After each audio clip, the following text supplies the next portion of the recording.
Bum bum bum bum bum bum bum bum bum bum bum. The Peter Dislike Show. Bum bum bum bum bum bum bum. So I generally dislike the idea of tipping, but if I get really exceptional service, especially in relation to my somewhat unusual requests at a restaurant, I'll usually tip very well. So it's kind of sad that I have to support the whole tipping complex by tipping well, but I do have some unusual requests when I eat out, and I'll talk about this in this video. So when I was a kid, um, when my family and I would go to a restaurant, and the restaurant would make a mistake somehow, right, and have to redo something, or I was a picky eater, and I would often tell my parents maybe we shouldn't tip, and my parents never agreed with that concept. We come from a relatively well-to-do family. We're relatively fortunate, and my family would say that if you don't tip, they'll remember you, and next time they'll spit in your food. My mom used to own a restaurant, so I think she could appreciate that.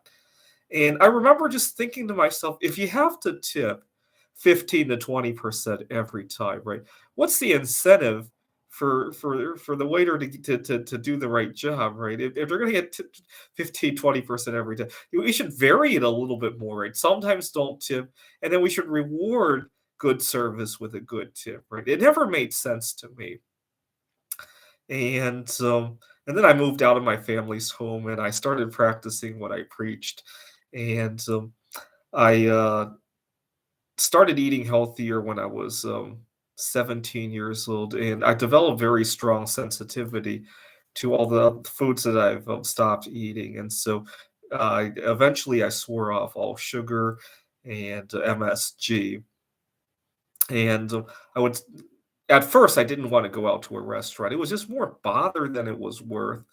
And I really enjoyed preparing my own foods anyway. I think there was a good 1 or 2 years when I didn't eat out at a restaurant at all.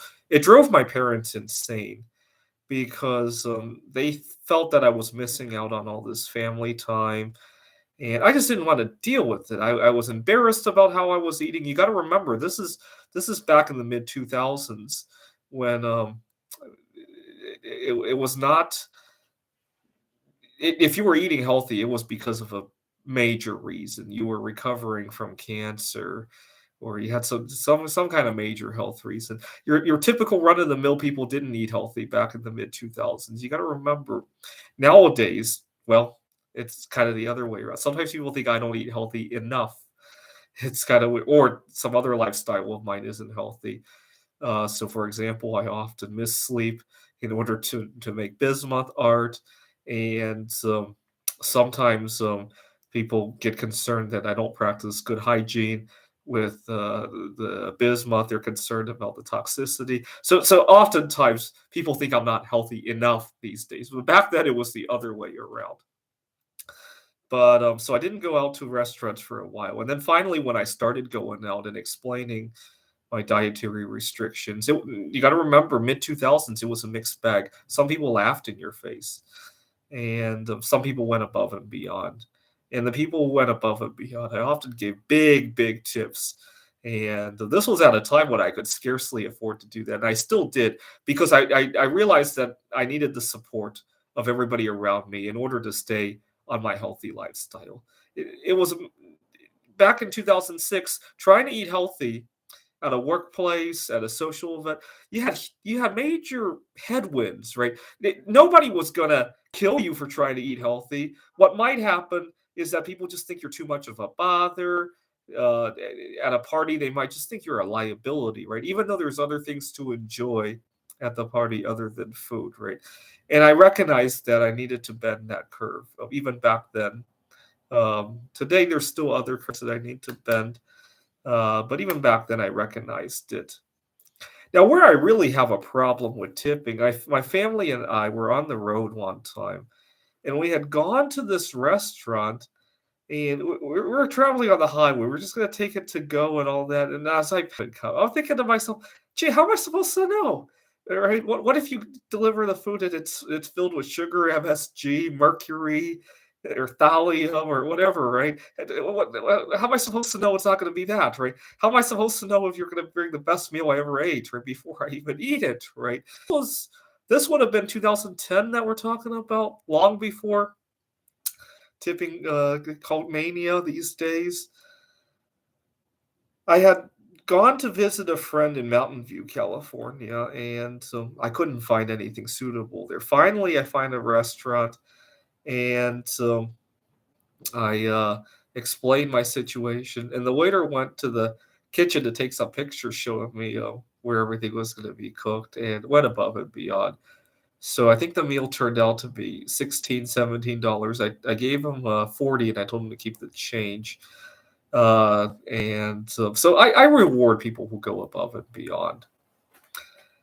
I was living in New York when I had a favorite Japanese restaurant, and this one waiter drove me crazy. He's Japanese, but he speaks very good English. I overheard him talking to some other tables, and I wanted him to explain some ingredients on something on the menu.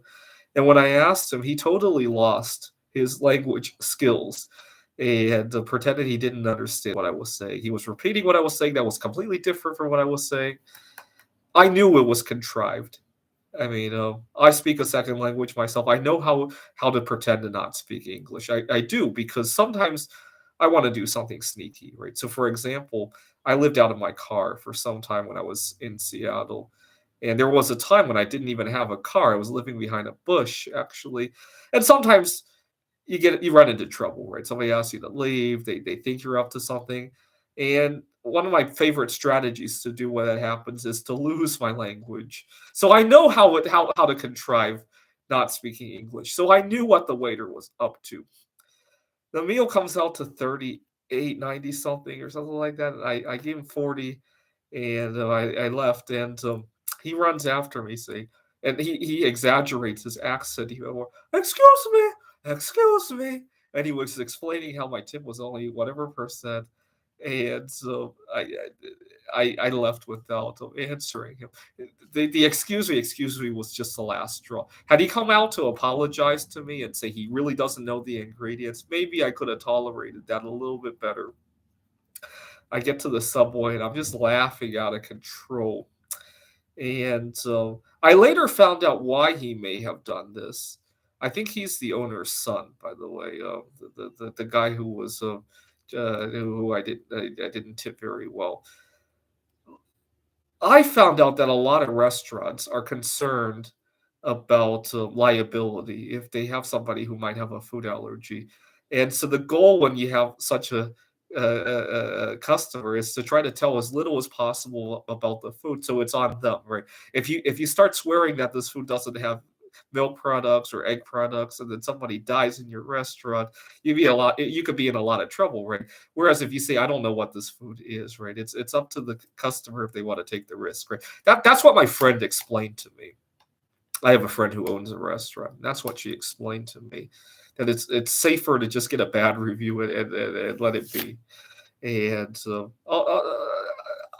I thought about it, and it kind of does make sense. At the same time, there are people with all sorts of other preferences as well, right? Why don't you just take take food safety seriously, right? So, for example, you guys saw me melting the metals, and some of these metals are very sensitive to being contaminated by other metals, right? But I very seldom run into trouble. I did have one batch that turned out kind of funny because I was melting bismuth and it got contaminated with a steel ladle that broke in the pot. I made some things that were colorless, and it turned out interesting. But you can imagine the bismuth I was making probably has a sensitivity much more than somebody having a peanut allergy or a milk allergy, right? Just pay attention, right? Um, I don't know. I personally think you could avoid both the potential for liability and potentially getting a bad review and not getting a tip, right? If you just practice some good common sense. But unfortunately, common sense is a very dying subject here in the United States. Now, so I the restaurant in New York, it was kind of on my way home from where I was working, and so I would often on my way home from work, I would peek my head in there and I would see him and I would just leave. And I think I gave him a few gestures. Ah, come on. Finally, I learned a day that he doesn't work there, and I got to know this college age girl, and she was very nice in finding out about ingredients and all that. And my last week living in New York, I went there again, and I tipped her a 1/10 ounce of gold coin. I think gold would have been around $1,600 at the time. So I'm not shy about tipping when the service warrants it. I traveled to Warsaw in 2016, and I had some good conversations with another waitress there. You can think of her as she was middle aged, so think of her as an Evelina Valenta. And I was asking her about some suggestions about talking to some of the girls on the beaches in Gdańsk, Poland.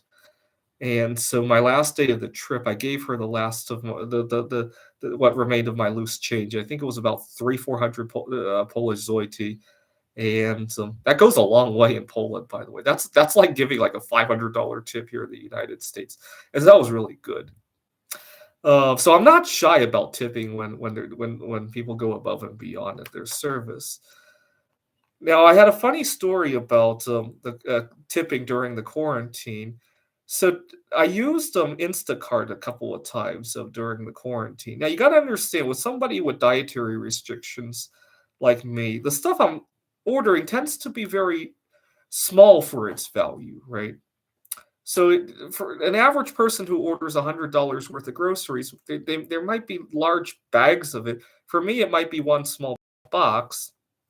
And so I didn't think the 10, 15, 20% rule really applied to me. And that drove a lot of Instacart drivers crazy. So, for example, I sometimes drink I sometimes drink non-alcoholic beer. This thing I think goes for 8, $9 for a 6 pack, right? But it's not any more difficult to deliver this than it is to deliver a 6 pack of Coke that might cost what, 250, right? So why do I need to tip more? I still cannot answer that question. Some people might say, well, because you could afford to drink more expensive stuff. Not necessarily, right? For me, it might just be an occasional treat as opposed to my regular beverage, which it is, right? And the other problem I have with Instacart is, again, you're expected to tip before the service comes. What if the guy throws a bomb at my apartment, right? So the first time I ever used Instacart, this would have been summer 2020. I didn't realize that I hit zero tip, thinking that I'll give the tip to the delivery driver, but I forgot it's 2020. People knock on your door and they run for their lives, right? Because you might cough on them. I forgot about that little detail, and so I got very shitty service as a result. The driver substituted a few things, and it wasn't going to work for me because of my dietary restrictions. He didn't even bother to call me, and some of the substitutes weren't even reasonable substitutes, if I remember correctly. Um, anyway, a lot of this could be solved by just not tipping. Can you imagine if you had to tip other other services, right? When you buy precious metals, so instead of gold being $2,000 an ounce right now, maybe it'll sell for 1,600. By the way, do you want to tip the gold miner who brought this to you, right? Can you imagine if uh, I'll try to think about other examples. Uh, uh, or even the groceries themselves, right? You order some beer and some, oh, do you want to tip the brewery in Germany, right? Oh, this is brewed in the United States. I sometimes drink German beer. Do you want to tip the brewery in Germany, right? Or you go shopping at Target, and so you're expected to tip. Actually, Target, the local Target that I shop at, they rarely even have cashiers anymore. It's self-checkout. Imagine you're being asked if you wanna tip the programmer of that self-checkout machine, right? It's just imagine who else can we tip, right? Why stop at food service, right?